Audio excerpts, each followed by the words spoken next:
Hello guys, आज हम बात करते हैं जो आरआरबी एनटीपीसी का ग्रेजुएशन लेवल पे टीवी चल रहा है बिलासपुर रीजन में, उसके रिगार्डिंग बात करेंगे। आज हम क्या कुछ कैसे चल रहा है, कैसे हो रहा है वहाँ पर, शुरू से लेकर आखिर तक बात करते हैं क्या क्या हो रहा है वहाँ पे। पहली बात, आपको घबराना नहीं है, सब कुछ शांत तरीके से अच्छे से हो जाएगा, कोई दिक्कत नहीं है। चलो देखते हैं क्या क्या स्टार्टिंग से होता है। सबसे पहले आपको बाहर अगर एक ऑफिसर आएंगे, वो इंस्ट्रक्शन देंगे कुछ कुछ कि आपको क्या करना है, वहाँ पे क्या लेके जाना है, जो क्या वहाँ पे डैशबोर्ड पे लिखा होगा। जैसे कि आप एंटर करेंगे, एंटर करते ही एक डैशबोर्ड लगा होगा, उसमें आपका नाम, रोल नंबर लिखा होगा और साइड में लिखा होगा कि आपकी सीट नंबर क्या है और फाइल नंबर क्या है। तो आपको वो अपने एडमिट कार्ड के पीछे नोट कर लेना है और वहाँ पर जाकर अंदर तो उस नीचे पर आपको बैग जमा हो जाएंगे और ऊपर आपका डीवी होगा। तो ऊपर बहुत सीटें पड़ी हैं वहाँ पर, उनके ऊपर नंबर लिखे हुए हैं, तो आपको अपने नंबर के अकॉर्डिंग अपनी सीट पर बैठ जाना है। तो वहीं पर आपकी फ़ाइल नंबर जब पुकारी जाएगी तो आपको उसी फ़ाइल नंबर के रिगार्डिंग जाना पड़ेगा। ठीक है, तो पहला काम ये इतना होता है वहाँ पे। बाकी सारे इंस्ट्रक्शन बताते हैं आपको क्या क्या ज़ेरॉक्स ले जाने हैं, क्या अपलोड करना था, वो सब बाहर ही बता देते हैं। अगर नहीं है तो आप 15 मिनट का टाइम देते हैं, करा कर ला सकते हैं। ठीक है, इतना हो गया। इसके बाद जब हम अंदर जाएंगे तो नोटिस बोर्ड वाला है, जिसे मैंने बता दिया, नोटिस बोर्ड में लिखा होगा, वो आपको नोट कर लेना है। फिर जैसे ही आप सीट पर जाएंगे अपने, तो आपको ये एक फॉर्म देखने को मिलेगा। ये एक फॉर्म देखने को मिलेगा 3 पेज का, जिसमें 2 पेज तो एकदम बेसिक जानकारी वाले होते हैं, जो बेसिक उस आपकी वो होगा ना, इन्फॉर्मेशन आपके बारे में, जैसे कि आपका नाम, फादर्स नेम एंड एड्रेस होगा, ईमेल आईडी होगी, ऐसी सब चीज़ें होती हैं। मार्क वगैरह होगा, आपको क्या लिखना है। और हाँ, वहाँ पे जो कट मार्क अगर आपने किसी में लिखा है किसी ने, तो उस कट मार्क की जगह स्टार मार्क लिखना पड़ेगा आपको वहाँ पे। जो आपको इंस्ट्रक्शन देंगे, वहाँ पर भी आने के बाद एक अफसर आते हैं, वो सारे इंस्ट्रक्शन देते हैं कि आपको ये फॉर्म कैसे भरना है, और जब तक वो इंस्ट्रक्शन नहीं देते तो उस फॉर्म को नहीं छेड़ना है, वैसे रहने देना है। जब वो बता देंगे तो आपको आराम से भर लेना है।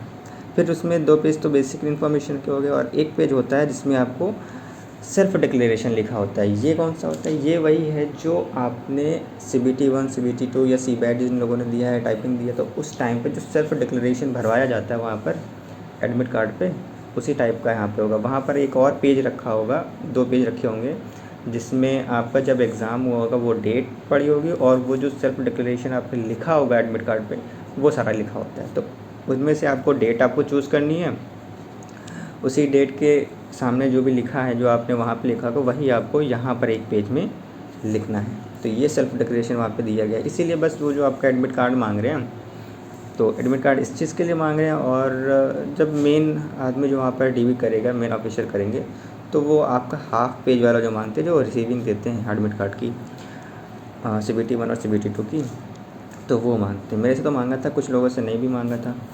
बाकी अब देखते हैं किसको मांगते हैं, किसको नहीं मांगते। बस कोई इशू नहीं है, बस आपको ये होना चाहिए।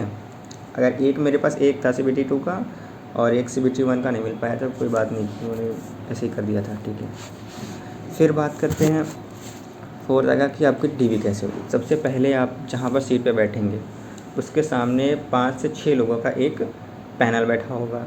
वो बारी बारी करके सीट नंबर और नाम पुकारते हैं, तो वो आपको वहाँ पर जाना होता है। ठीक है, तो वहाँ पर आपके ज़ेरॉक्स में जो सेल्फ अटेस्ट वाला ज़ेरॉक्स है वो जमा होंगे। बाकी वहाँ पे साइन और थंब वगैरह इंप्रेशन लेते हैं, तो ये सब करके वहाँ पे आपको एक ज़ेरॉक्स, हाँ बस इतना ही करना होता है। फिर वापस आप आ जाएंगे अपनी सीट पर। उसके बाद 5 नंबर क्या है, हाँ, उसके बाद जब ये पैनल हो जाएगा, आपका लंच हो जाएगा। उसके बाद वो 1:30 बजे तक लंच का टाइम, 1:30 बजे से लंच का टाइम दिया जाएगा। और लंच के टाइम में किसी को बाहर नहीं जाने दिया जाता है। जो आप लाए हैं आपको वही अपनी सीट पर ले जाकर खाना होता है, या कोई आपके गार्जियन या पेरेंट्स कोई बाहर है तो वो आपको लाकर बाहर से दे सकते हैं। कोई कैंडिडेट को बाहर अलाउ नहीं है। फिर लंच होने के बाद आपका सेकंड पैनल आएगा। सेकंड पैनल में जो सीनियर ऑफिसर्स होते हैं, वो एक बार फिर से आपका जो ओरिजिनल डॉक्यूमेंट हैं उनको चेक करते हैं। फिर सिंपली वो चेक कर लेंगे। उसके बाद जिनका हो जाएगा उनको वेटिंग के लिए बोला जाएगा, और जिनके मान लीजिए किसी का कोई डॉक्यूमेंट रह गया है या ज़ेरॉक्स नहीं है या अपलोड नहीं किया है, तो उन कैंडिडेट को बारी बारी करके बाद में अलग से बुलाया जाता है डीवी रूम में। ठीक है, इतना तो सारी सभी प्रोसेस सभी के साथ होती है इतनी सारी प्रोसेस, ठीक है। बस एक ही होता है। हाँ, तो ये सारी प्रोसेस हो गई। इसके बाद अगर हम बात कर लेते हैं कि जो ओबीसी एनसीएल सर्टिफिकेट की बात कर रहे हैं, तो उसमें कोई एज सच इशू है नहीं। अगर आपके पास जो आपने फॉर्म के टाइम पे लगाया था वो है, और 24 का है 2024 का, और जो लेटेस्ट वाला है विद उसका साथ जो एनेक्सर आता है वो, अगर ये 4 चीज़ें आपके साथ हैं तो कोई दिक्कत नहीं है। वैसे अगर 24 का नहीं भी है तो उससे कोई इशू नहीं है। मेरे से मांगा था लेकिन कुछ हुआ नहीं, हो गया ऐसे ही मेरा। तो आपके पास जो फॉर्म के टाइम वाला है वो तो होना ही चाहिए, बाकी आपका लेटेस्ट वाला और एनेक्सर वाला, ये 3 तो होने ही चाहिए। और बस अगर सारे डॉक्यूमेंट आपके पास कंप्लीट हैं तो कोई दिक्कत नहीं आएगी, सब स्मूथली सब आराम से हो जाएगा, कोई दिक्कत नहीं आएगी, ठीक है। तो अगर आपको कोई डाउट बचा है तो आप कमेंट सेक्शन में पूछिए, अगर मुझे पता होगा तो मैं इस रिज़ॉल्व करने की कोशिश करूँगा, ठीक है। और बस नहीं।